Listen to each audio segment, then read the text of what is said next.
பெரியார் படத்தில் நடிச்சதுக்கு நான் சம்பளம் வேண்டான்னு சொல்லிட்டேன். அந்த படத்தினுடைய 100வது நாள் விழால நான் ஊதியம் வாங்காம நடிச்சதுக்காக தந்தை பெரியார் கிட்டத்தட்ட ஒரு 90 வருஷம் அணிஞ்சிருந்த இந்த மோதிரத்தை ஆசிரியர் வீரமணி அவர்கள் கலைஞர் கையால கொடுத்து எனக்கு அனுப்பிச்சு விட சொன்னாரு. அது இப்ப என் விரல் இருக்குது. மக்கள் தலைவர் எம்ஜிஆர் அவர்கள் நான் சந்திச்ச பொழுது, உனக்கு ஏதாச்சும் நான் கொடுக்கணும், என்ன வேணும்னு கேளு அப்படிங்கிறாரு. எனக்கு திடீர்னு என்ன கேட்கறதுன்னு தெரியல. என்னென்ன அப்படின்னு, இல்ல நீங்க ஏதாச்சும் கேளுங்க அப்படின்னு. நீங்க எக்ஸசைஸ் பண்ற தம்பிள்ஸ் இருந்தா கொடுங்க அப்படின்னு சிரிச்சாரு. தலையில பெருசா ஏதாச்சும் கேளுனாரு.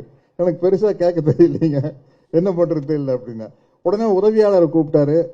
உள்ள போய் ஒரு கரலா கட்டை எடுத்துட்டு வந்து கொடுத்தாரு. இன்னைக்கு அன்பு தம்பி எழுச்சி தமிழர்கிட்ட இருந்து ஒரு 50,000 ரூபாய் செக் வாங்கிட்டார். இந்த 50,000 ரூபாய் செக்க நான் கேஷா மாத்திடுறேன்.